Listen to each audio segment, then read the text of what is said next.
What we are saying, and this is Latvia's position, I hope the whole Europe's position, that Ukraine has to be at the table, not on the table when it comes to any negotiation whatsoever. Let's bring in now Rihards Kols, a Latvian MEP. Rihards, good morning to you. Good morning. I note your posts on X comparing this to the Munich agreement of years gone by, now notorious, infamous for its failure at securing peace. It's worth saying we don't know the full details of what Trump wants to do. What is your concern? Well, the concern is that literally it seems that Ukraine is kind of thrown under the tank. All the promises made, and we believe in the West part of the world in democracies that if you vouch for something, if you strike a deal, you honor that deal and you provide. So, of course, administration might change in the US, but we saw even under Biden, the security guarantees, the prospects, and so on.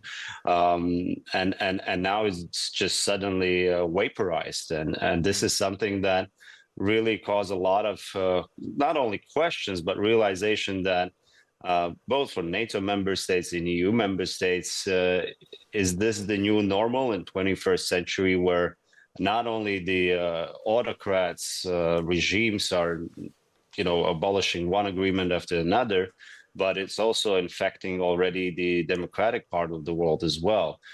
So this is, of course, there's a lot of rhetoric and coincides that now in today, tomorrow, and day after is the Munich conference. Somewhat resonates also the similarities from the 20th century. Of course, there are those who are saying that, look, the Munich conference was slightly different. There wasn't already a war in Czechoslovakia, and Czechoslovakia didn't even, protect. This is, it's not about what exactly happened on 1938, but the principle itself that you see that there's a clear intention.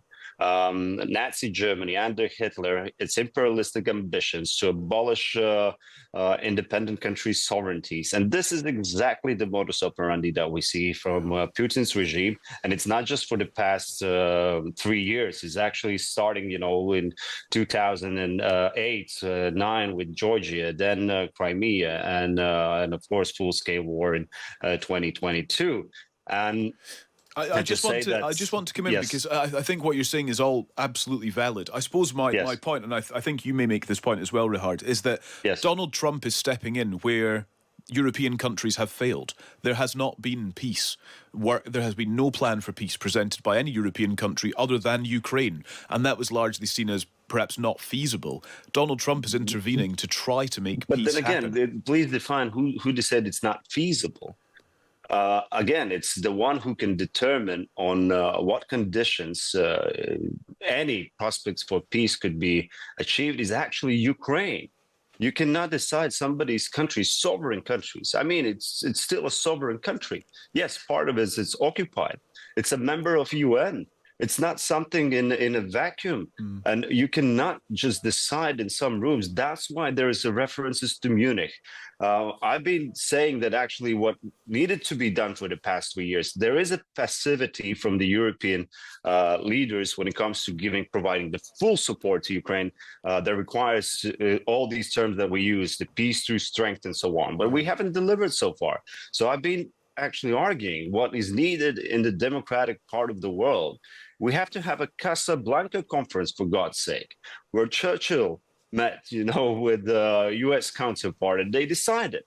That's it. Full defeat of Nazi Germany, no negotiations. That should be as well with Russia. Again, of course, it's something that, yes, I'm come from the Baltics, and maybe somebody says that we're taking too much emotionally what is happening in Russia. No, the thing is, what we understand, the modus operandi of Putin's regime, and most importantly, the mentality of the Russian people. It's not just, somebody also claimed that this is Putin's war. No, it's Russia's full-scale war. And the prospects for peace, if there's nothing, we have the Minsk 1, Minsk 2, now probably entering Munich 2, I would say 2. And this is something that you rightly say, that there is no clear leadership at the EU level.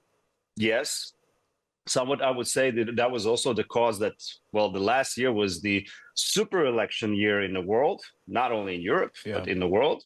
There was a lot of expectations, what might be changes as well in the European leadership as well, the European Parliament as well. And then the anticipations, how the election is going to end in the US. And I think a lot of was put on hold. And that was actually what didn't allow Ukraine fully protect itself and really decide the peace on the battleground.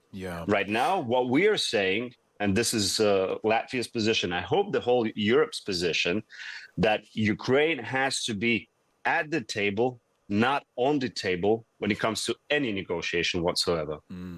Rihards, you put it very neatly. Thank you very much for joining us this morning. It's good to speak with you. That is Rihards Kols, a Latvian MEP. Ukraine needs to be at the table, not on the table.